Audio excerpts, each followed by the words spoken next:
Attention on deck. Fuck you! Yeah, fuck you. Wait, you didn't say hush.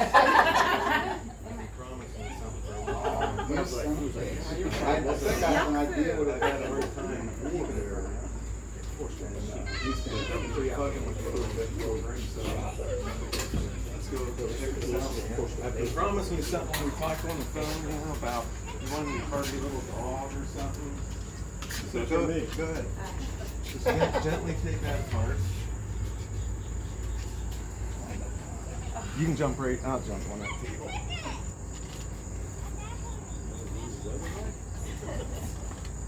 That's awesome. So you have to drive that down to Virginia Beach in your monster truck. Yeah, I'll do that. That is awesome. It comes apart. Hey, Bun, can you send us some? See that? Oh, wow.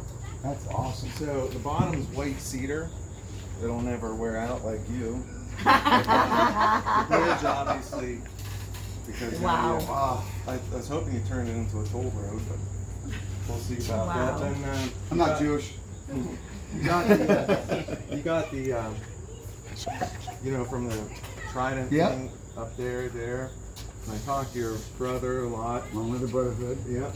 And then, and then you probably don't know what these are right off the bat, but up at camp, do you remember the big rock, the fishing spot? Yes, I did. Yeah, Standing on that thing. Last year we were in a drought and the water was down below it, and I chiseled off some pieces Oh of my it. God. So that piece and this piece is right off of that big rock where you and a couple of your seal buddies sat and went fishing.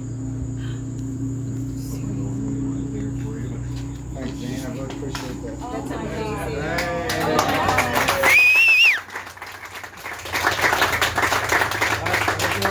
Very emotional when they So back in the day, when growing up when I rolled in here in Lock Haven in '77, I think it was, when I came back. 77. When I came back to Lock Haven, I was born in Lock Haven. Oh yeah, okay. Went to Harbor Creek, then I went to, which is Erie, then moved to Jersey Shore, Oval, and then back to Lock Haven in '77. I think we moved back, right? Yeah, I don't know. Well, Zane, Greg, Mark Miller. Mark Boyd, probably. Well, those were the main three guys we hung out with. And of course, Greg died when I was going through Hell Week. He was going through cancer, and when I Friday secured, I sat on the bed. Remember, after Hell Week, you sleep for at least 24 hours straight, maybe a day and a half. Some guys 12 if they're freaks. Probably Phil Ryan slept for 2 hours and go back and start drinking and smoking cigarettes. But, well. But I literally sat in the bed, the top bunk. Greg Moltz. I ended up right here. His spirit was sitting beside me. He's the fucking weirdest thing in the world. And I'm like, what the fuck? And I lay down, phone rings. Landline back then, no cell phones. I go, that's my mom. Call me from the quarterdeck. Greg died. I tell the guy in the little bunk. Sure enough, picked up the phone. Hey, your mom's on the quarterdeck. You need to answer the phone. I go, check. Fuck. We're down there. He died, didn't he? He goes, yeah, he just died. So he literally came to San Diego and sat with me for a split second. But yeah, Greg. I got two stories for you on this car. The first one is Steve and I was actually going to go in a buddy system, but I had really long hair and so did he. And at the last minute I pitched it because I didn't want to have bald head. So here I am. So I pitched it, and I went on with my career, and he went to school, art school, and this guy actually was pretty cool. He wrote me letters. I still have them. Love letters or what? I don't know if it's wrong or what.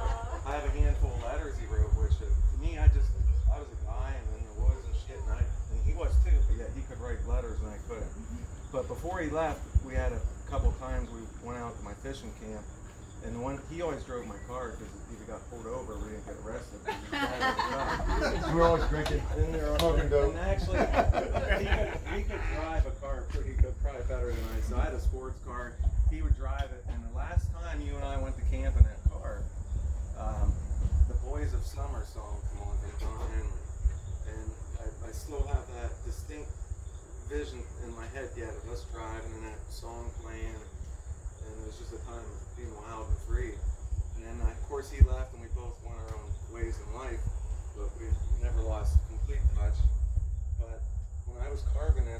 song came on. For the first Oh, no shit. I have a headset, and I open the saw to make my very first cut, and that song comes on. I'm like, holy, this must be right.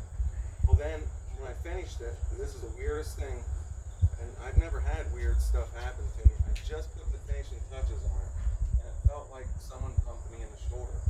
And I looked around, and there was no one there. And I'm not making that up. I really felt like I got bumped in the shoulder.